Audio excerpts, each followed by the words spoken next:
आज आप में से कितने लोग हैं जो बदरूहों के जाल से और उन गंदी और बुरी आदतों से, और कितने लोग छुड़ाए गए, कितने लोग बचाए गए।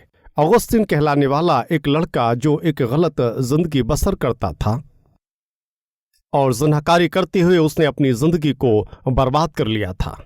और उसकी माँ दुआ करने वाली एक औरत थी और रोते हुए उसके लिए दुआ करती थी। उसकी माँ उसके लिए बहुत ज्यादा दुआ करती थी, लेकिन वो बड़ी बुरी तरह से उन गलत आदतों में फंस गया था और वो गलत काम करते हुए अपनी जिंदगी में उतना ज्यादा गिर चुका था कि उसके घर के अंदर काम करने वाली जो एक नौकरानी जो वहां पर के साफ सफाई का काम करती थी, और उसने उस औरत के साथ गलत काम करना शुरू कर दिया। क्या आज ऐसे कोई लोग पाए जाते हैं? और आपके घर में काम करने वाली जो औरतें हैं उनको आप गलत नज़र से देखते हो, उनको देखते ही आपके ख्याल और आपका नज़रिया बिगड़ जाता है। और एक बहन मेरे पास दुआ कराने के लिए आई। उसने कहा कि भाई, मैं एक घर में काम करती हूँ और उस घर में 2 बुजुर्ग रहते हैं और उन बुजुर्गों की देखभाल करने के लिए मुझे वहाँ पर काम पर रखा गया है। और उस बुजुर्ग की उम्र 70 साल से ज़्यादा है, लेकिन जब भी मैं रसोई घर में जाती हूँ तो बूढ़ा मेरे पीछे आता है। और मैं बेडरूम में और जहाँ कहीं भी सफाई करने के लिए घर के कोने में जाती हूँ, वो बूढ़ा मुझे आकर के वहाँ पर छूने की कोशिश करता है। और उस बूढ़े शख्स की वजह से उस घर में मैं महफूज महसूस नहीं करती। और जबकि वो एक बुजुर्ग शख्स है और उसकी वजह से भी अगर वहाँ काम करने वाली एक औरत महफूज नहीं है, तो अंदाजा लगाए कम उम्र के लोगों के साथ ये कैसे होगा। और इस दौर में इंसान के अंदर सबसे बुरी अगर कोई आदत है, गलत लत है, तो वह है उसकी नापाकी की आदत। और ये गंदी आदत अगर आपकी जिंदगी में है तो हज़रत ईसा मसीह इसलिए आए हैं ताकि इस दुनिया के लोगों को वो पाकीज़गी सिखाएं।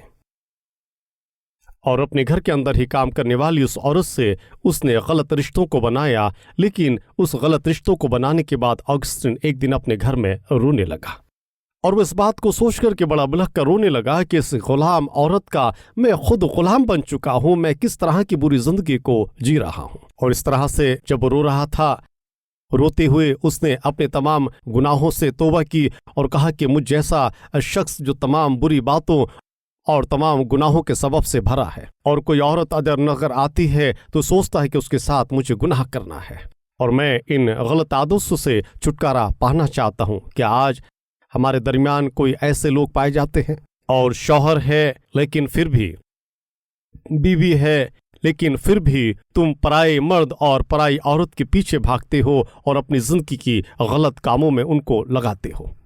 और आपकी शादी तो हुई, लेकिन शादी के बाद भी दूसरी औरतों से तुमने गलत रिश्तों को बना रखा है। अगर आज कोई ऐसा है तो मैं तुमको एक खुशखबरी बताता हूँ कि खुदावंद यीशु मसीह आज इस दुनिया में पैदा हुआ है और गुनहगारों को बचाने के लिए ईसा मसीह इस दुनिया में पैदा हुए हैं।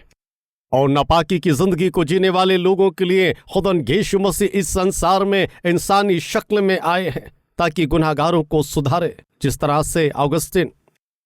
और जब उसने अपने गुनाहों से तौबा की, खुदा ने उसको ठीक कर दिया और खुदा ने ऑगस्टीन को बशारत दी।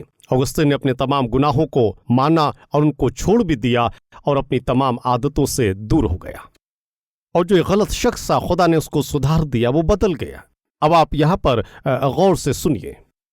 और ऑगस्टीन की जिंदगी में जब बदलाव आया, और एक दिन जब वो सड़क से गुजर रहा था जिसके साथ उसने गलत काम किया था, एक रोज वो औरत, और उस औरत ने सड़क पर ऑगस्टीन को देखा और बड़ी जोर से पुकार कर कहती है, ऑगस्टीन, और जोर से चिल्लाकर कहा, ऑगस्टीन मैं हूं। और ऑगस्टीन ने पीछे मुड़कर देखा। यह औरत कौन थी? यह औरत वही थी जिसके साथ पहले उसने गलत काम किए थे। उसने कहा, मैं हूं। तब ऑगस्टीन ने पीछे मुड़कर के उस औरत से कहा, सुनो, तुम तो वही औरत हो, लेकिन मैं वो पुराने वाला ऑगस्टीन नहीं हूं, और अब मैं पूरी तरह से बदल चुका हूं। इत्तफाक ये है कि तुम वही पुरानी वाली औरत हो, लेकिन मैं ऑगस्टीन पूरी तरह से नया हो चुका हूं। और वो ऑगस्टीन जिसने तुम्हारे साथ गलत काम किया, गलतियों की तरफ दौड़ता रहा था, मैं वो ऑगस्टीन अब नहीं हूं, क्योंकि रूहुल कुदूस खुदावन खुदा ने मेरी जिंदगी में आकर मेरी जिंदगी को पाक साफ कर दिया और मुझे पूरी तरह से एक नया शख्स बना दिया। और क्रिसमस का मतलब यह होता है कि हज़रत ईसा अल मसीह ने गुनाहगारों के लिए दुनिया फ़ानी में जन्म लिया और तमाम गुनाहगारों को पाकीज़गी की ज़िंदगी बख्शी। और एक सच्चे क्रिसमस क्या होता है? घर के बाहर तारा और घर के अंदर ये मैखाना, ये सच्चा क्रिसमस नहीं है। और तुम्हारे घर की दीवारों को रंग रोगन करके उनको रंगीन कर देना और क्रिसमस ट्री को तरह तरह से सजाना, ये क्रिसमस नहीं है। तो फिर हकीकी क्रिसमस क्या है? और ईसा मसीह को अपने दिल के अंदर लाना और बदल जाना, यही सच्चा क्रिसमस है। खुदा के कलाम बाइबल में इस तरह से लिखा है कि आज तुम्हारे लिए दाऊद के शहर में एक मुंशी पैदा हुआ है, वो तुम्हारे लिए पैदा हुआ। और उस दिन हजरत ईसा मसीह झील के उस पार जाने की वजह यह थी कि एक बदरूहों से जकड़ा हुआ शख्स था जिसको ईसा मसीह छुड़ाने के लिए चाहते हैं। लेकिन आज क्रिसमस के इस त्योहार में शामिल होने वाले मेरे अजीज भाई और बहनों, सुनो, और तुम अपनी गलत बातों से, गलत ख्यालों से, गलत दिली से, तुम अपनी तमाम गलत तरतीबों से और तमाम गलत ख्यालों की मार्फत और जिन बुराइयों में तुम फंसे हुए हो, उन सब से निकाल करके खुदावंद तुम्हें एक पाक जिंदगी बख्शने के लिए खुदावंद ईसा अल मसीह आज से 2020 साल पहले इस दुनिया में इंसानी शक्ल में पैदा। यानी शैतान के चंगुल में फंसे हुए वो तमाम लोग जो हजरत ईसा अल मसीह को अपनी जिंदगी सौंप देंगे तो आप खुदावंद खुदा के फर्जंद कहलाएंगे। और क्रिसमस का हकीकी मतलब यही है कि खुदावंद ईसा अल मसीह की तरह आपकी जिंदगी बदलेगी और तुम मसीह की तरह जिंदगी जियोगे। और पहला है बदरूहों से जकड़ा हुआ एक शख्स है, और दूसरा शख्स है जो गलत जगहों पर जाता था। और कहाँ घूम रहा है? कब्रों के पास जाता है।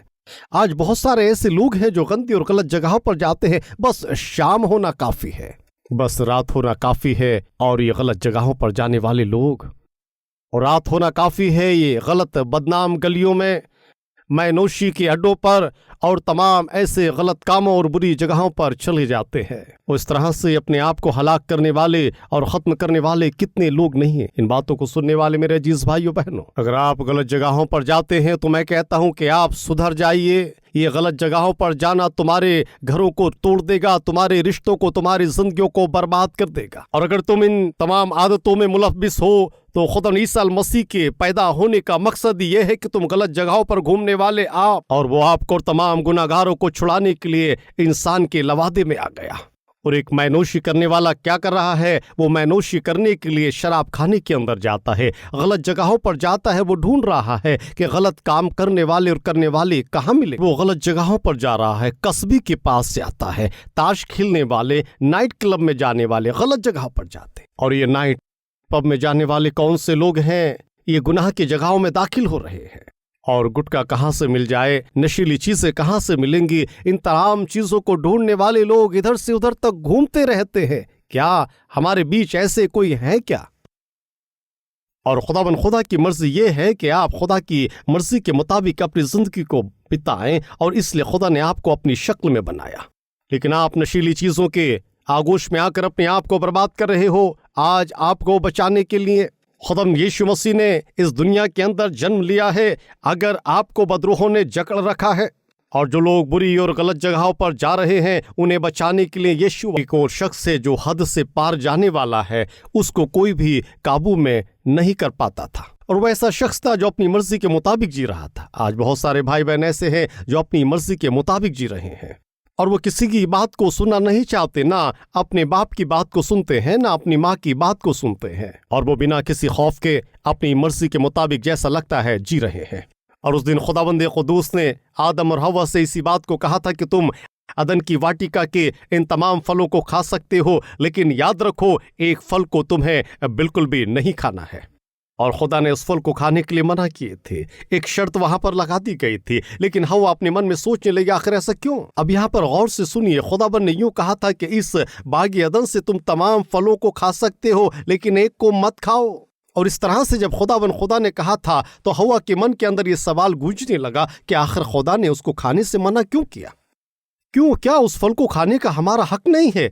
और अब यहाँ पर हक और अधिकार की लड़ाई शुरू हो गई। और वो कौन सा हक चाहती है? वो बराबरी का हक चाहती है। क्यों उस फल को खाने से हमें मना किया गया? और इस तरह की शर्त क्यों लगाई गई? हमें अपने काबू में करने की कोशिश क्यों हो रही है? और कई जगहों पर अपने घरों को बर्बाद करने वाली औरतें इसी तरह से कहती हैं, क्यों मुझे शर्तों में बांधा गया?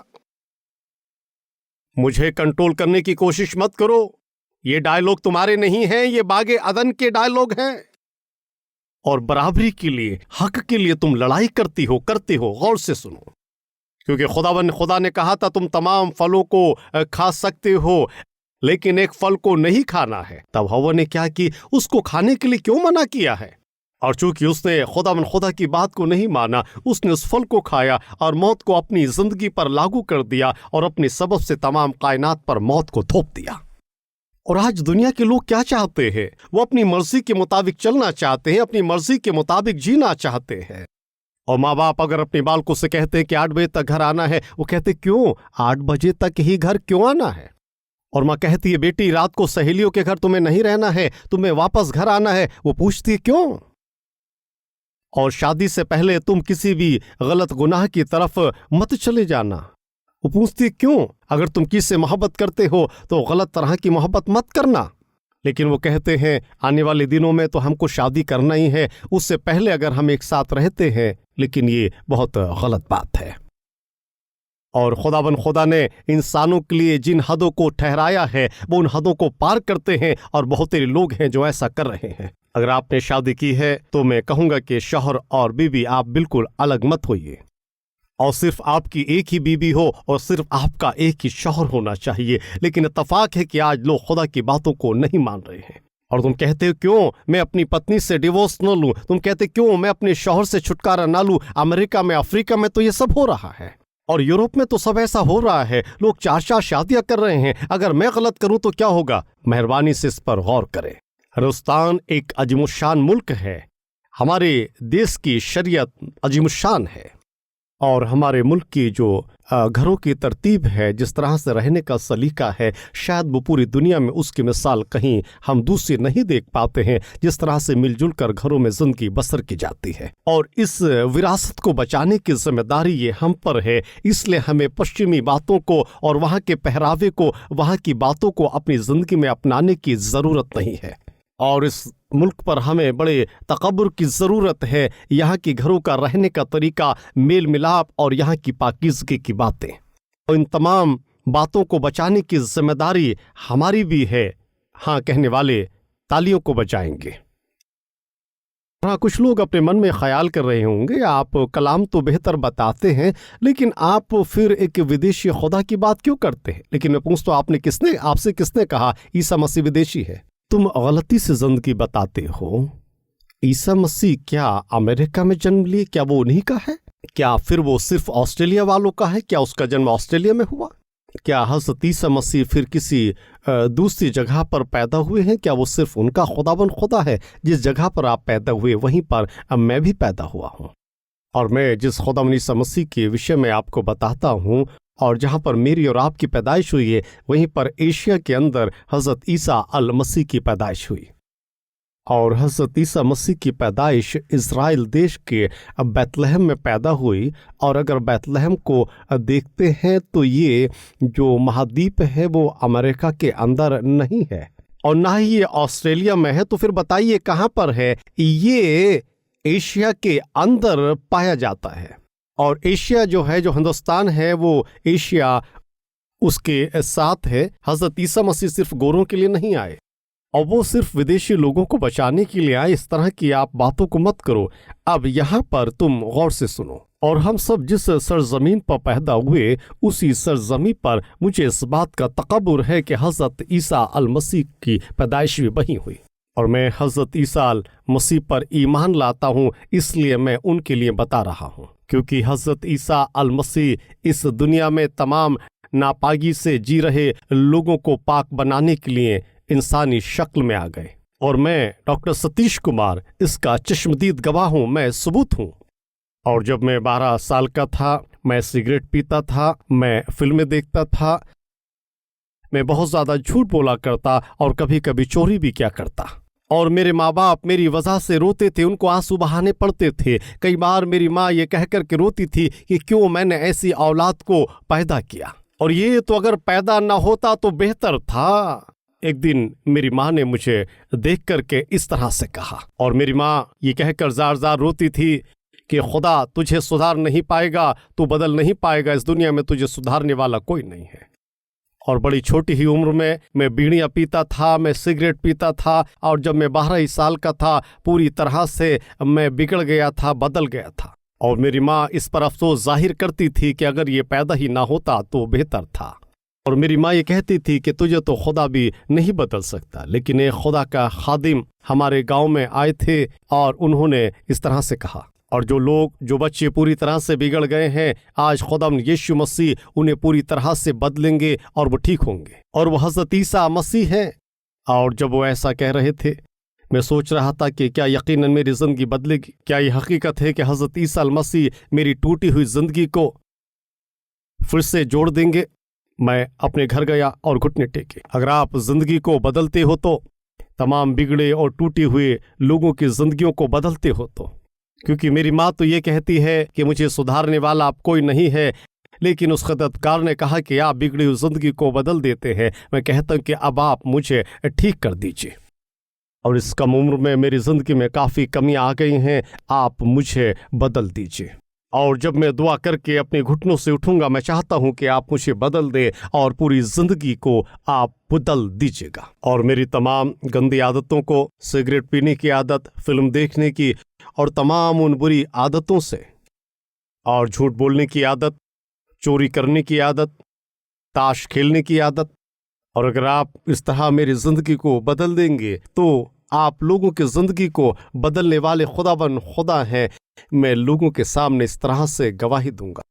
और 12 साल की उम्र में इस तरह से जो मैं बिगड़ चुका हूं, और जब मैं अपने घुटनों पर से दुआ में उठूं तो आप मुझे बदल देंगे, तो मैं सोच लूंगा, समझ लूंगा कि आप सच्चे खुदा हैं। मैंने ये कहा, और जैसे ही मैं दुआ से घुटनों पर से उठा, ऐसा हुआ कि पूरी तरह से खुदावन ने मुझे बदल दिया और मेरी पुरानी जिंदगी से पूरी तरह से छुड़ा लिया, और अब मैं एक नए शख्स की मानिंद बन गया। और मैं इस बात की गारंटी दे सकता हूं कि मेरा खुदावन खुदा बिगड़े हुओं को, उन तमाम गलत चलने वाले लोगों को बदलने वाला खुदावन ईसा अल मसीह है, और वो आपको और मुझे बदलने के लिए अपने आप को देने के लिए इस दुनिया में आ गए।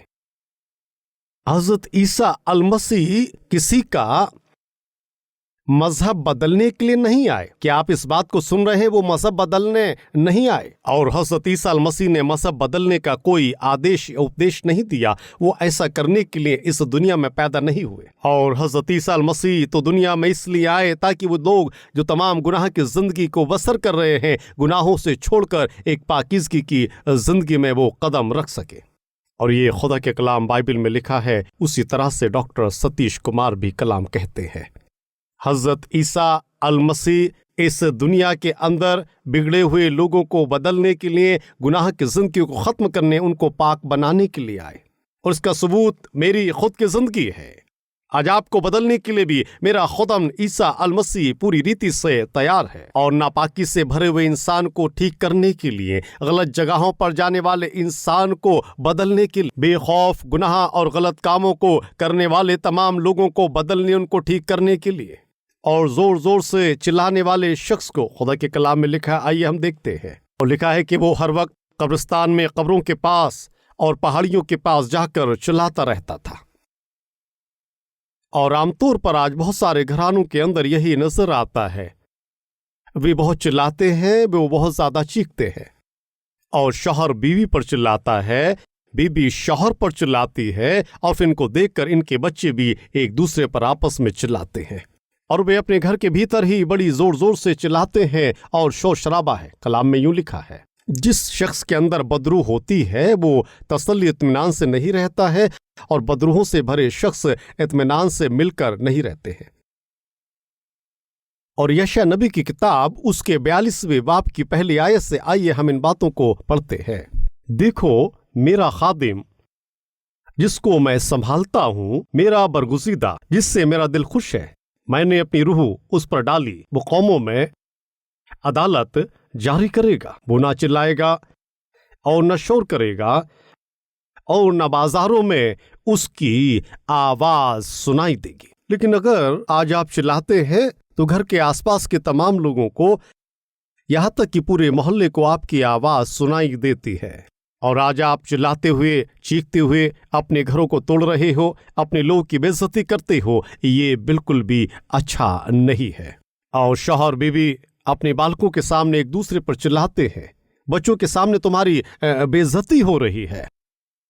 और मानो कल के दिन अगर तुम अपने बच्चों को नसीहत करोगे तो वो आपको नसीहत करेंगे और कहेंगे कि पहले तुम चुप रहना सीखो। वो कहेंगे पहले खुद आप अपने आप को बदलो, तुम हमें क्यों सिखा रहे हो। ऐसा कहने का मौका बच्चों को मत दीजिए।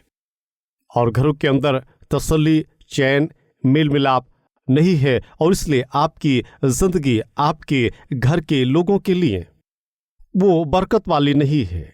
उसकी उम्र तो 75 साल है और इस उम्र में भी वो चलता फिरता है, बड़ा फुर्तीला है, और उसका एक दोस्त डॉक्टर है, और वो इस तरह से टहलते हुए अपने डॉक्टर दोस्त के पास गया और वो अपने डॉक्टर दोस्त से मिला।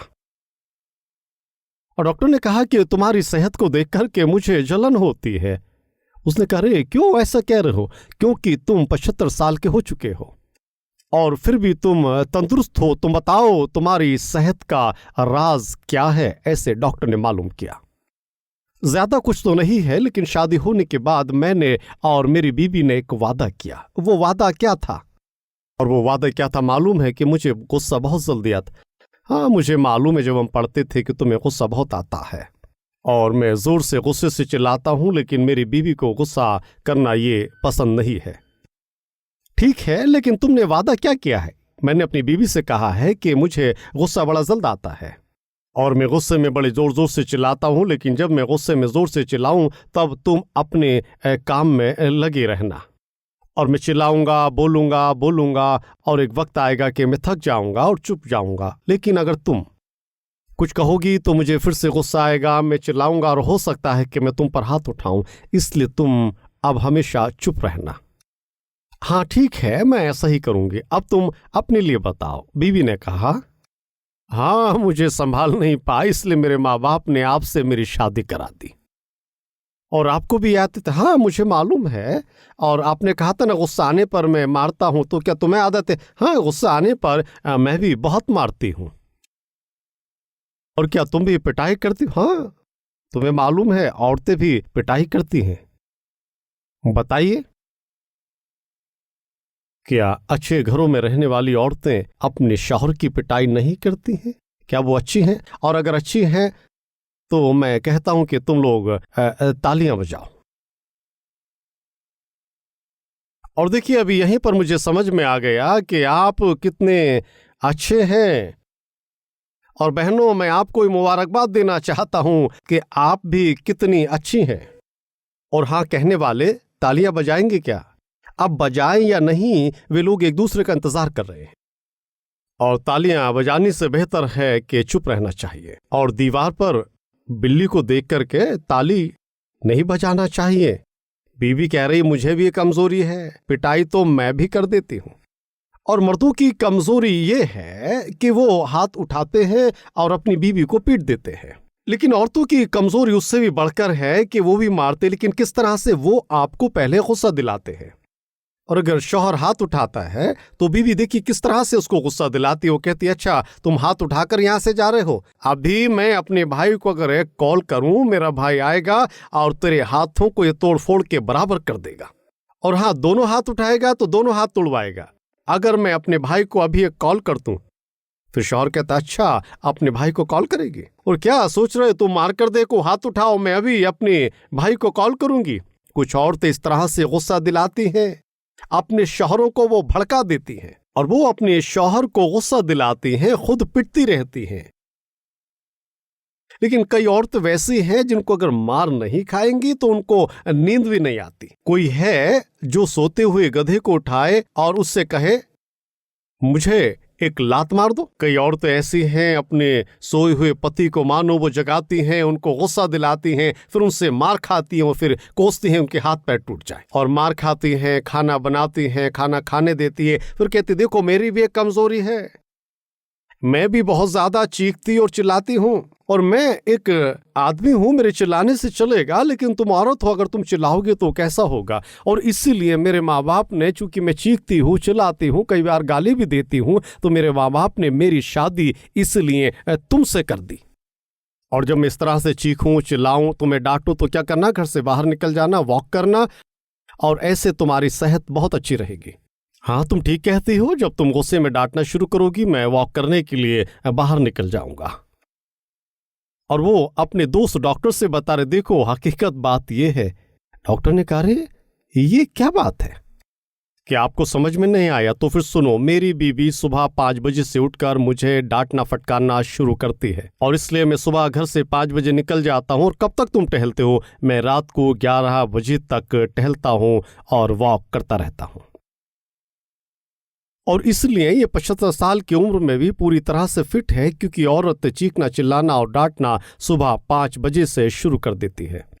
अजीज भाइयों बहनों, के आप सुन रहे हैं जिनमें अशुद्ध आत्मा और जिनमें आत्मा होती है, और वही लोग हैं जो जोर से चिल्लाते हैं और चीखते हैं। कई बार मैंने इस बात को एहसास किया कि किसी घर में दुआ करने जाता हूं तो जोर से डांटने चिल्लाने की आवाजें आती हैं।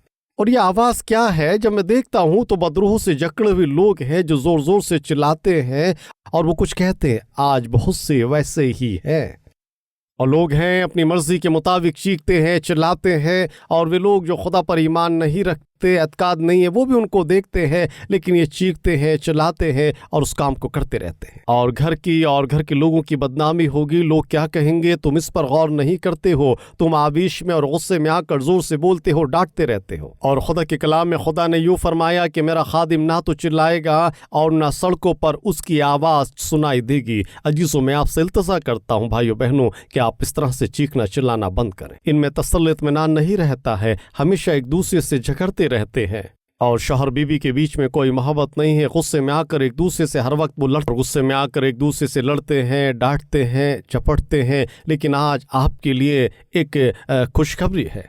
आपके घर की बुनियाद रखने, घर को बनाने के लिए ईसा मसीह आज से 2020 साल पहले इस दुनिया में पैदा हुए।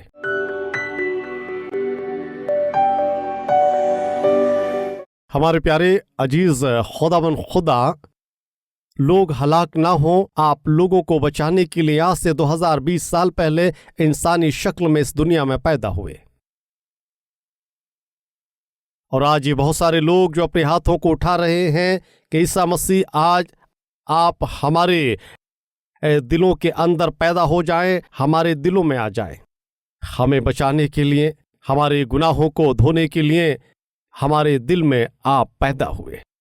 और इस तरह से ईमान रखते हुए जो लोग अपनी जिंदगी को आपके हाथों में सुपुर्द कर रहे हैं, खुदा इस ईमान के लिए आपका हम शुक्र करते हैं। खुदावन आप ऐसे तमाम लोगों को छू लें, आप उनको बशारत दें, उनकी जिंदगी को बदले कि अब से खुदावन हम आप ही के पीछे चलें। और मैं इस पर ईमान रखता हूं कि वो एक दिन गवाही देंगे। खुदावन यहाँ पर जितने भी लोग आए हैं और जितने भी लोग मिलकर आज दुआ कर रहे हैं, और जितने भी लोग यहाँ पर आए हैं, ऐसे हम सब लोग मिलकर हमारे देश में, हमारे मुल्क में, हमारे शहरों में और हर जगह पर है खुदावन खुदा हम ये दुआ करते हैं कि आप बहुत सारे मौजूसे और ज़िंदगी में बदलाव को करें। खुदावन हम आपसे ये चाहते हैं। हम इज्जत जलाल आपको देते हुए इन दुआओं को मसीह यीशु के वसीले में मांगते हैं खुदा, आमीन। हमारा पता Calvary, post box number 30, Kukatpally, Hyderabad 72।